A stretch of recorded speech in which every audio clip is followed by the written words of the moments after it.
Dear students, so now the time has come.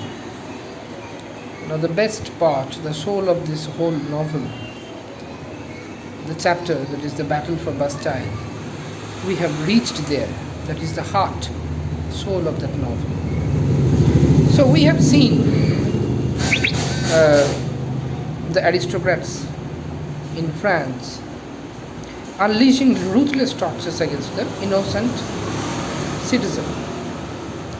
The poor kept on becoming poorer, and the rich, they kept on amassing more and more wealth. They became richer and richer. But that kind of exploitation cannot continue for a longer time. We all know that. And the citizens, they were also piling up resentment, hatred against the aristocratic setup, aristocratic government that was there in France. There were some groups which I can call clique, CLIQUE, clique. They were conspiring against the aristocratic setup. They were waiting for that opportunity to take revenge. They were waiting for more support from the public at large. And this is the time when they got it. And these aristocratic people, their process of, their behavior, their exploitation, the way they ran the government, these were the things to be blamed for the uprise that was there in France from these from the countrymen, the common people. So now it begins with Saint Antoine, that is the it is called epicenter of the whole revolt. It is written in Saint Antoine, the resentment, anger and privations. Privations means those aristocratic people, they were storing and amassing wealth, food grains and all other things, creating an artificial crisis in the market so that there must be the rise in prices. The price rise, it was hitting the roof. And it was beyond the capability of the common people. It was beyond their reach. They could barely feed themselves. So now what happened? These privations, resentment, hatred against the aristocratic setup. We have seen how Marquis behaved with the bereaved father, how he brutally ran over the little boy and didn't even express his slightest regret. Rather, he was there and he advised them to take care of their children in a better way so that they are not run over by cars like what happened with me. So in every sphere of the society, there was out and out exploitation orchestrated by the aristocratic setup, and people at large, the common public, they had nothing to do but to be sucked up by the aristocratic people. So they could not let the exploitation continue perpetually for an indefinite time. Once their back was against the wall, now they face that we are at the brink of extinction. Unless we do something, there won't be any trace of us. It is that right at that moment when the revolt was triggered, it exploded. So in Saint Antoine, the resentment, anger, privations had led to a direct confrontation between the soldiers and the public. Steel blades and bayonets shone in the sun. Steel blades and bayonets shone in the sun. Means people, they came out on the street with bayonets, and steel blades means swords. Bayonet means it is attached with guns. So with swords and guns, people came out on the street. So now their resentment, their anger, it was not subdued, rather it exploded.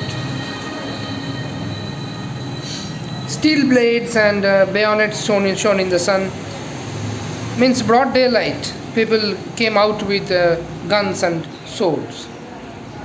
A tremendous roar arose from the throat of Saint Antoine. From the throat of Saint Antoine, as if the whole Saint Antoine is a living object. And the way the people are shouting, they are expressing their resentment against the aristocratic civilization they are set up. This is like that roar is coming out of the whole Saint Antoine. Here Saint Antoine suggests that all the people who are living in that Saint Antoine, and the roar, it is a shout of the people, shout of distress, shout of revenge. Fingers convulsively clutching at every weapon means they were prepared to fire it.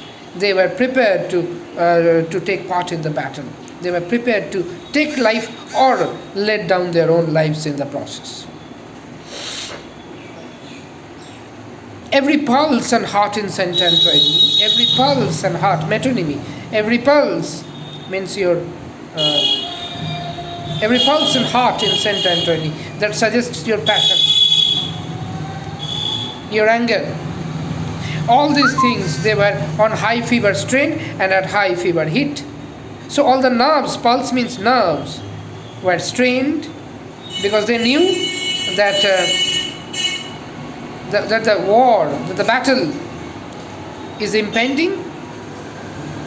We cannot avoid it. And every heart was on high fever heat, means passion was at its full.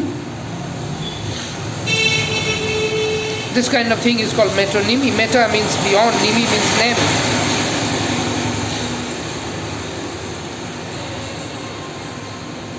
I am telling you, have you read Rabindranath? Means I want to mean Rabindranath's work, not Rabindranath himself. It seems that whole France is there inside your cupboard. Means you have all kinds of perfume stored in your cupboard. I have seen it and I am now telling it that you have piled up the whole France inside your cupboard. Like that, these are called metonymy. You say that, okay, come to the next one. People who could lay hold of nothing else set themselves with bleeding hands to force stones and bricks out of the walls. So desperation was at such level that even those people, unfit people, the people who didn't have a proper clothes to wrap them up, proper clothes to prevent the winter's cold and summer's heat, even those people, unfit, weak, diseased people, who didn't have anything, who didn't have any possession, not even a knife or sword, even they took part in the battle. They were taking out the bricks from the walls. Though their hands were bleeding, but they were so desperate.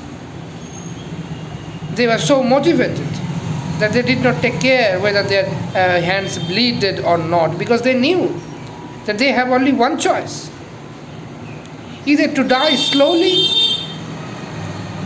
or to take revenge and die instantly in the process. Otherwise there is hell. Dying slowly day by starvation, that is both humiliating and both painful. So it is better that we try to take revenge, kill those who exploited us, who have been exploiting us since long, or die in the process. So there was a binary choice for most of the people in France. That we have one choice: either to take the revenge or to die instantly. Otherwise, we have to go through unbearable pain of exploitation, chiefly orchestrated by the aristocratic people.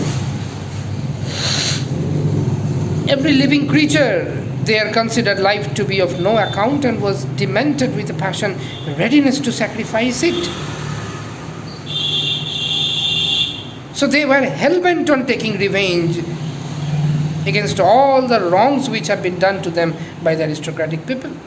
They came out at strict. They did not care whether they will live or die, because staying alive became hell for them. They considered death more welcoming than that of slow starvation and immeasurable humiliation, torture, unleashed by the aristocratic government. So, all the people, they thought on only one thing. They pointed their purpose, they pointed their rage into one thing, and that was revenge. Without revenge, they were not even ready to breathe for a single time. With every breath, they were exhaling their resentment against the aristocratic setup. So they considered that both these people, our tormentor, and we who are tormented, we cannot breathe from same air. Either we will stay alive or they will. Both of us cannot stay alive. We cannot let ourselves undergo such humiliation and torture anymore. Because what future are we here to prepare for our next generation? We have our children. What future do they have? Same future of slavery, torture? No, we cannot do it.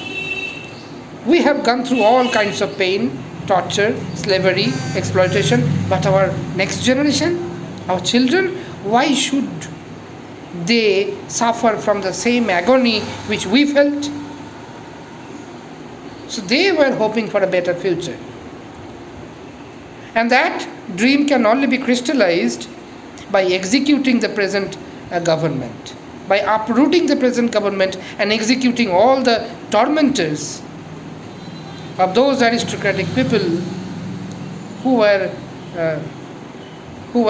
played an instrumental part in setting up such a barbaric government. So that's how these people now, their barrier of patience is broken, is swept over with a flood of emotion that only carried hatred and resentment. That is the thing which knocked down the walls of hesitation. Now they are not hesitated, they are desperate. So they have now come on the street. They are now charging directly on the broad daylight. They are charging against the aristocratic forces. Those forces who were securing the aristocratic people, they are charging them. And their main center was the Fort Bastille there. That is the very epicenter of all the torture. That is the fountainhead of terror. All kinds of exploitation and their black acts, they were discussed, chronicled, and enacted from that office. Most of the aristocratic officers, they used to stay there. That was their target. They wanted to decimate the whole fort, and by doing so they wanted to uproot the system of government which has been prevailing in France.